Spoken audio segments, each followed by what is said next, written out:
Thank you very much, Richard. So this morning we are getting a unique glimpse into the waters off our coast. The television documentary Sunken Conservation debuts this Thursday, so in just 2 days. This is the first program of its kind to feature the amazing underwater habitats off, well, the shore of Jacksonville.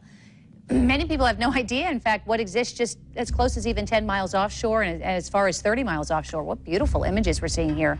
Joining me now is Joe Crystal. He's the executive director of TISR. Right? TISR. TISR, yes. Okay, which stands for Think It, Sink It, Reef It. Correct. Good morning to you. Thanks for being here. Appreciate Thanks. it. Looking forward to it. So you've been working on this for a number of years. Why off our coast? I've been diving offshore North Florida for a very long time.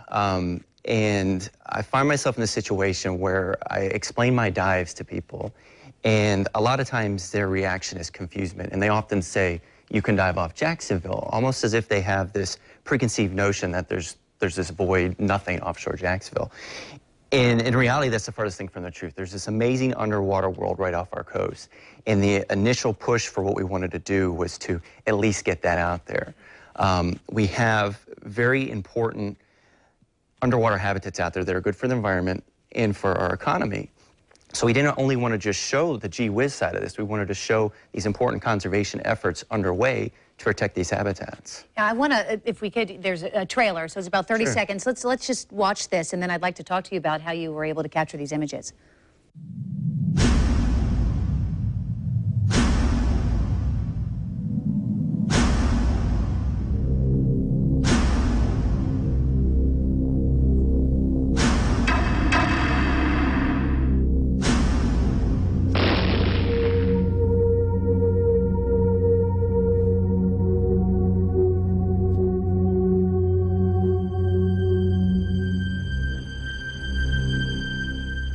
Well, it definitely draws you in because we saw the lionfish there, which we know has been a huge problem in terms of destroying reefs anywhere because they've really just taken over, quite frankly. It's interesting because I was recently working on a story related to sharks, actually, and it's very difficult to get any clear video off our coast because of the brackish water coming from the St. Johns River. Was that a challenge for you also? Because that video looked very clear there. Yeah, the underwater filming in itself is very complicated. And normally if you see anything on TV or the movies, you're going to see something that was filmed in the Pacific somewhere. It's very clear.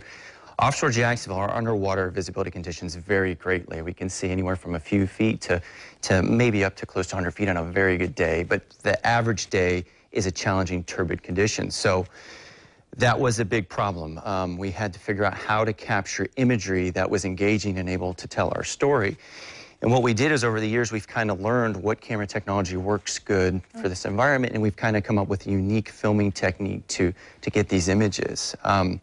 Secondly, what was complicated beyond that is when you're underwater filming, you got to think choreography doesn't exist. I can't call a fish and say, hey, meet me tomorrow behind the sponge at 9:30. You could wait for hours, right. So it took us, a few years of a combination of all this footage to put it all together. What would you say is the biggest danger off our coast, something that humans are doing in terms of conservation, something that fishermen are doing? Is it the lionfish? What's the biggest challenges? I think the biggest challenge is a lack of awareness of what we have offshore and what needs to be taken care of.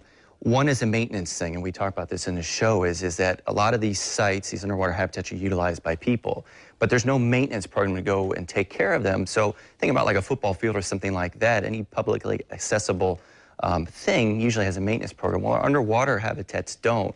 And so what happens over years and years of use, you have accumulation of things like fishing lines and different things that can become entanglement hazards.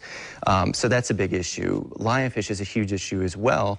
And there's unfortunately a lot of things that are issues, but in the show we highlight some of the conservation efforts to deal with these things and to try to remedy those problems as best we can. Well, and it's all about just awareness too, and that's the most important part, so that we all know when we're out there. Sure. I mean, my pet peeve is any kind of garbage in the water. I mean, it ends up somewhere, when it's where we're swimming. Right. Thank you for being here. I appreciate it. I want to give everybody the information also about how you can watch Sunken Conservation. It debuts, as I mentioned, Thursday, so in just 2 days. It's at 8:30 in the evening on WJCT PBS.